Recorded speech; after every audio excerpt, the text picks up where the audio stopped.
Colonel ഡിനി, ഭാരതത്തിൻ്റെ മണ്ണിൽ ഇനി ചാരന്മാരുടെ വാസമുണ്ടാകില്ല. സുരക്ഷാ ഏജൻസികൾ നടത്തിയ സൈലൻറ്റ് കിൽ ഓപ്പറേഷനുകളിൽ കഴിഞ്ഞ 4 മാസത്തിനിടെ മാത്രം തകർന്നടിഞ്ഞത് 16 ഭീകര മൊഡ്യൂളുകളാണ്. ജനുവരി മുതൽ ഏപ്രിൽ വരെയുള്ള കാലയളവിൽ ഓരോ നീക്കവും നിരീക്ഷിച്ച ഏജൻസികൾ വലയിലാക്കിയത് 90 ഭീകരരെയാണ്. ശ്രീനഗർ മുതൽ വിജയവാഡ വരെ നീളുന്ന ഈ റെയ്ഡുകളിൽ ലഷ്കർ-ഇ-തൊയ്ബയും ISISഉം പടച്ചുവിട്ട ഓരോ പദ്ധതിയും ചീട്ടുകൊട്ടാരം പോലെ തകർന്നു വീണു. യുദ്ധക്കളം മാറിയിരിക്കുന്നു. മലനിരകളിൽ നിന്നല്ല, സ്മാർട്ട് ഫോൺ അൽഗോരിതങ്ങളിൽ നിന്നാണ് ഇനി ഭീഷണിയെന്ന് തിരിച്ചറിഞ്ഞ കേന്ദ്ര സർക്കാർ സുരക്ഷാ സംവിധാനങ്ങളെ അടിമുടി പരിഷ്കരിച്ചു. ഓൺലൈൻ ഗെയിമുകളിലൂടെ കുട്ടികളെ ചാരന്മാരാക്കാൻ ശ്രമിച്ച വിദേശ ഹാൻഡ്ലർമാരെ സൈബർ സെൽ ഓരോ ഘട്ടത്തിലും പരാജയപ്പെടുത്തി.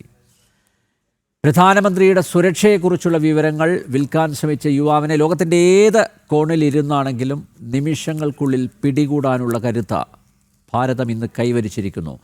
അതിർത്തികളിൽ വെടിനിർത്തൽ നിലനിൽക്കുമ്പോഴും ഒരിഞ്ചു പോലും ജാഗ്രത കുറയ്ക്കാത്ത കേന്ദ്ര സർക്കാരിൻ്റെ നയം ശത്രുക്കളെ പ്രതിരോധത്തിലാക്കുകയാണ്. ഇതൊരു മുന്നറിയിപ്പാണ്. ഭാരതത്തിൻ്റെ സമാധാനം തകർക്കാൻ ശ്രമിക്കുന്ന ഏത് ശക്തിയും നമ്മുടെ സുരക്ഷാ ഏജൻസികളുടെ കണ്ണുകളിൽ നിന്ന് രക്ഷപ്പെടില്ലെന്ന കർശന മുന്നറിയിപ്പ്. ഓരോ നീക്കവും നിരീക്ഷിക്കപ്പെടുന്നുണ്ട്. ഓരോ നിമിഷവും ഭാരതം സുരക്ഷിതമാണ്. കേന്ദ്ര സർക്കാരിൻ്റെ കരുത്തുറ്റ നേതൃത്വത്തിന് കീഴിൽ സുരക്ഷാ ഏജൻസികൾ തീർത്ത ഈ അദൃശ്യ കവചം തകർക്കാൻ ആർക്കും സാധിക്കില്ല എന്ന് തന്നെ അല്ലേ കരുതേണ്ടത്?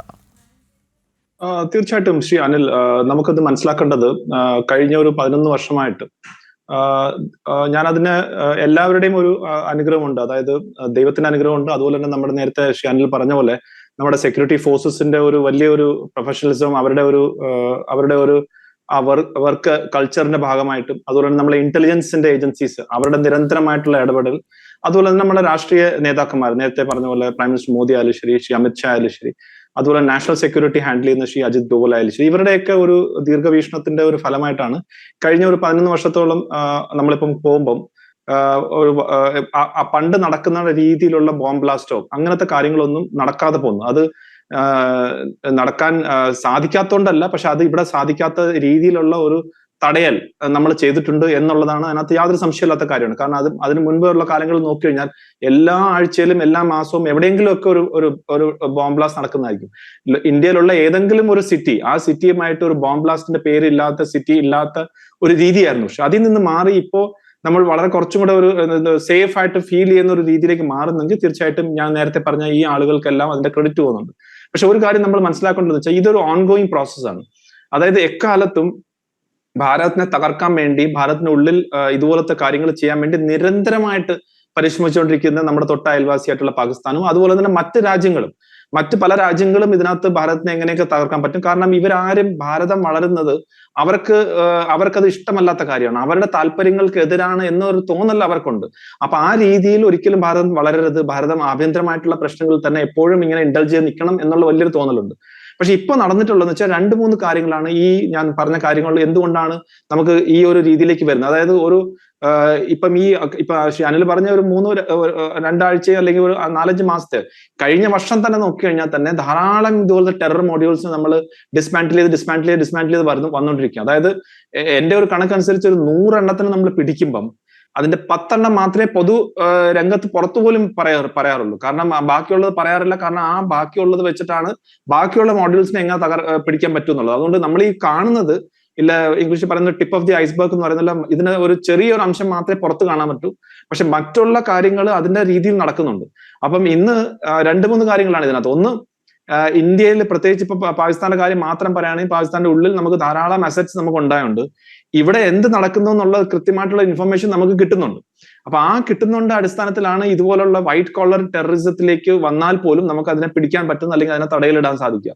അപ്പൊ അത് നോക്കൂ, ഇതൊരു ഈ ടെററിസവും സെക്യൂരിറ്റി ഏജൻസി തമ്മിൽ എപ്പോഴും ഒരു ഒരു എന്താ പറഞ്ഞ ഒരു കാറ്റ് ആൻഡ് മൗസ് കളി എന്ന് പറയുന്ന പോലത്തെ ആ രീതിയിലുള്ള ഒരു എപ്പോഴും, അതായത് അവരൊന്ന് ചെയ്താൽ നമുക്ക് രണ്ട് ചെയ്താലേ മാത്രമേ പിടിച്ചിരിക്കാൻ പറ്റൂ. പിന്നെ അവർ സ്ട്രാറ്റജി മാറ്റും, നമ്മൾ അതിന്റെ കൗണ്ടർ സ്ട്രാറ്റജി വരും, ഈ കൗണ്ടർ സ്ട്രാറ്റജിനെ അവർ കൗണ്ടർ സ്ട്രാറ്റജി ആയിട്ട് മാറ്റും. അങ്ങനെയുള്ള രീതിയിലാണ് എക്കാലത്തും കണ്ടിട്ടുള്ളത്. അതുകൊണ്ടാണ് ഈ പുതിയ രീതിയിലുള്ള ഒരു വൈറ്റ് കോളർ ടെററിസം എന്നുള്ള രീതിയിൽ ഇപ്പൊ ഡോക്ടേഴ്സിന്റെ തന്നെ കഴിഞ്ഞ നവംബർ മാസത്തിലാണ് ഡോക്ടേഴ്സിന്റെ ഒരു വലിയൊരു ഒരു ഒരു ഗ്രൂപ്പ് ഓഫ് ഡോക്ടേഴ്സിന് നമുക്ക് പിടിക്കാൻ പറ്റിയതും അതിനകത്ത് ഡൽഹി ബ്ലാസ്റ്റിലൊക്കെ ഇൻവോൾവ് ആയിട്ടുള്ള ഡോക്ടേഴ്സ് ഒക്കെ നമ്മൾ കണ്ടു.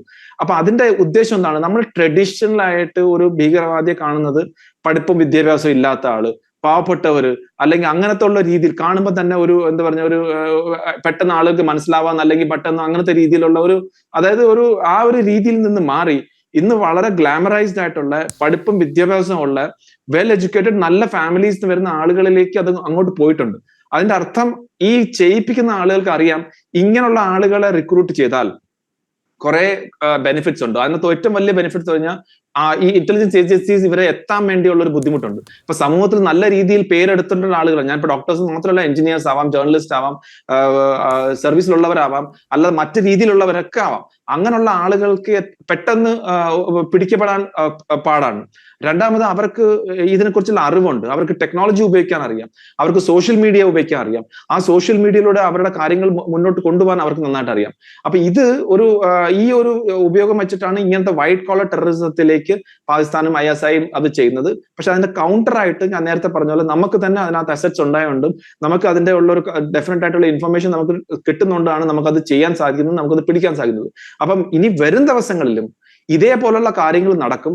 പക്ഷെ അതിന്റെ കൗണ്ടർ ആയിട്ട് നമ്മൾ മനസ്സിലാക്കുന്ന വെച്ചാൽ നമ്മൾ ഈ വളരെ ചെറിയൊരു എക്സാമ്പിൾ ഞാൻ പറയാം. നമ്മളൊക്കെ യൂട്യൂബ് ചാനൽ ഇപ്പൊ ശ്രീ ഹാരിഫ് ഹുസൈനൊക്കെ അതിന്റെയൊക്കെ വലിയ രീതിയിൽ എന്താ പറഞ്ഞ അത്രയും അങ്ങേ അറ്റത്തെ അതിന്റെ ഒരു വല്ലാത്ത ഒരു എന്താ പറഞ്ഞ സൈബർ ബുള്ളിങ് നേരിടുന്ന ആളാണ്. ഈ സൈബർ ബുള്ളിങ് വരുന്ന എല്ലാവരും വെറും സൈബർ ബുള്ളീസ് അല്ല. അതിനകത്ത് പലരും ഈ വൈറ്റ് കോളർ ടെററിസമായിട്ട് റിലേറ്റഡ് ഉള്ള ആളുകളുണ്ട്. അവർ മനഃപൂർവ്വം അതിനെ ഇൻസ്റ്റിഗേറ്റ് ചെയ്യാണ്, അതായത് ഒരു ഇൻസ്റ്റിഗേറ്റ് ചെയ്ത് ഒരു നരേറ്റീവ് സൃഷ്ടിക്കാൻ ശ്രമിക്കുകയാണ്. അപ്പൊ അങ്ങനെയൊക്കെ ഉള്ള ആളുകളെയൊക്കെ ഇപ്പം പലരും യൂട്യൂബിന്റെ കമന്റ്സിൽ വന്ന് എഴുതിയിട്ട് പോയി കഴിഞ്ഞാൽ ആരും ഒന്നും അറിയത്തില്ല എന്നൊക്കെ ഉള്ള, പക്ഷെ അതൊക്കെ തെറ്റിദ്ധാരണയാണ്. അവരുടെ എല്ലാവരുടെയും ഇത് ഇൻഫോർമേഷനും മറ്റു കാര്യങ്ങളും എല്ലാം അത് നോട്ട് ചെയ്യുന്നുണ്ട്.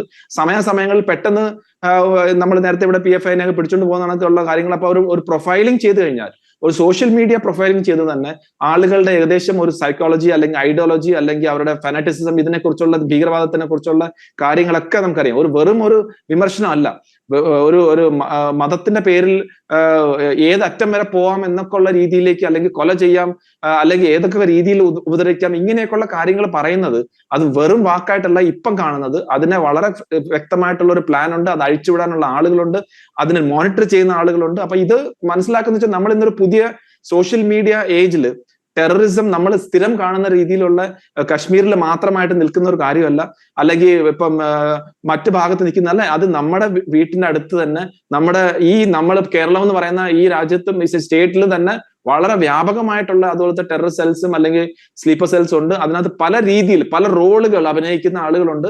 അവരുടെയൊക്കെ കോൺടാക്ട്സ് ചിലപ്പോൾ അവർ പോലും അറിയത്തില്ല. ഇപ്പൊ ഞാൻ ഉദാഹരണം പറയുകയാണെങ്കിൽ, ഇപ്പം നോക്കൂ, ഒരു ടെറർ മോഡ്യൂൾ അവർ ബസ്റ്റ് ചെയ്തത് ആർമി കന്റോൺമെന്റ് തൊട്ട് ഫ്രണ്ടില് CCTV ക്യാമറ വന്നിട്ട് ഫിക്സ് ചെയ്യുകയാണ്.